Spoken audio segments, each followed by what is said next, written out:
Aladdin का चिराग तो नाम सुना होगा तुमने, लेकिन आज मैं आपके लिए कोरियन जिन लेकर आई हूँ।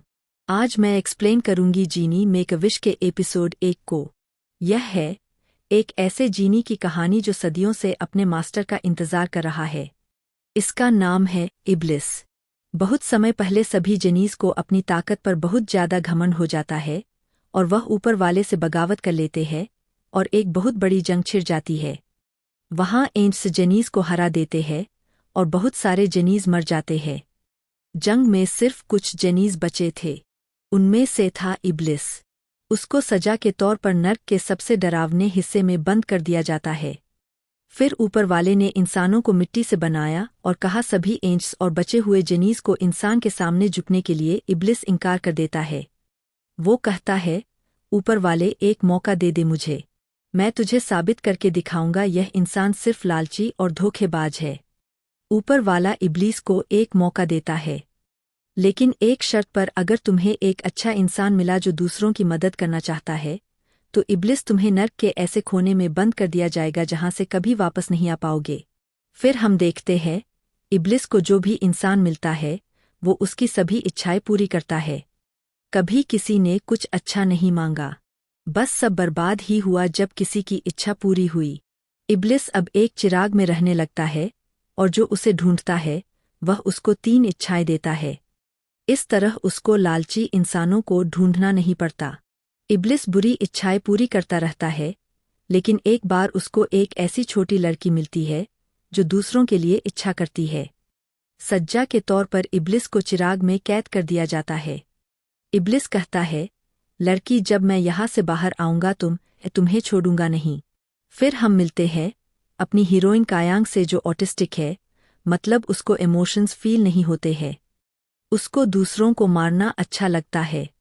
उसकी दादी उसको रोकती है तो वह अपनी दादी का गला दबाने लगती है। उसकी दादी उसको रोकने के लिए उसका गला दबाने लगती है।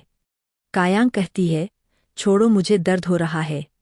दादी कहती है, अगर तुम्हें दर्द होता है तो दूसरों को भी दर्द होता है। लोग तुम्हारे साथ बुरा करेंगे, अगर तुम उनके साथ बुरा करोगी तुम जैसा करोगी वैसा ही पाओगी। कायांग रोने लगती है। वह इस टाइम इतने गुस्से में इसलिए थी क्योंकि उसकी माँ ने उसको छोड़ दिया है। कुछ सालों के टाइम जंप के बाद हम देखते हैं कायांग अपनी माँ से मिलने दुबई जाती है। उसकी माँ उसको देख के डर जाती है। उसे तो डरना ही है, उसने दूसरी शादी जो कर ली है वो नहीं चाहती। कायांग उसको माँ बोले इसलिए उसने बहुत सारे पैसे उसकी दादी को दिए थे।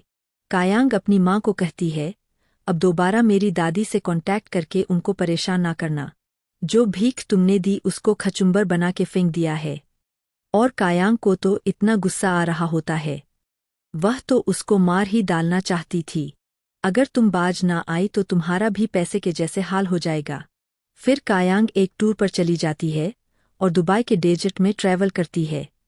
तभी हम इस मॉन्स्टर को देखते हैं। यह असली में एक जीनी है और हमारे इब्लिस का चमचा है। इसका नाम सईद है। यह इब्लिस को बताता है उस छोटी लड़की का पुनर्जन्म हो गया है।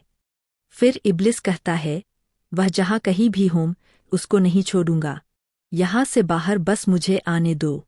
फिर प्रेजेंट सीन में इब्लिस ऊपर वाले से कहता है, एक आखिरी मौका दे। इस बार अगर मेरा मास्टर अच्छा निकला तो मैं हर सजा के लिए तैयार हूँ। फिर हम देखते हैं जीनी चिराग के अंदर ऊपर नीचे गिरता है। हम देखते हैं डेजर्ट में कायांग को चिराग मिलता है। वही उसको हिला रही होती है। उसको तो इस चिराग में कोई इंटरेस्ट नहीं होता और उसको फेंक देती है, लेकिन वो उसकी जान नहीं छोड़ता। फिर उसके सामने आ जाता है और वह गिर जाती है। इस बार जब वह गुस्से से उसको पटकना शुरू करती है तो जिन बाहर आ जाता है। वो सीधा कायांग के बालों की खुशबू से समझ जाता है यह वही लड़की है जिसकी वजह से उसको सदियों पहले कैद किया गया था। वो अपना इंट्रोडक्शन करता है, मैं बहुत बड़ा महान जीनी हूँ। लेकिन कायांग उसको पागल समझ के चली जाती है।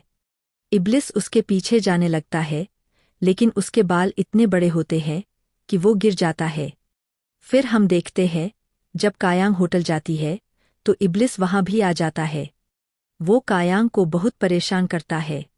उसको अपनी पूरी बैक स्टोरी बताता है। लेकिन कायांग सोने का नाटक करती है। जब इब्लिस अपने चिराग में वापस चला जाता है तो वह जल्दी से चिराग को उठा के फेंक देती है, लेकिन इब्लिस फिर वापस आ जाता है। यह ऐसे ही चलता रहता है। वो उसको फेंक देती है और वह वापस आ जाता है। एक बार तो कायांग चिराग ही बेच देती है, लेकिन इब्लिस फिर वापस आ जाता है। जब कायांग शॉपिंग पे जाती है तो वो उसका पीछा वहां पर भी नहीं छोड़ता। वो गुस्से से वहां पर खड़े सभी चिराग घिसने लगती है।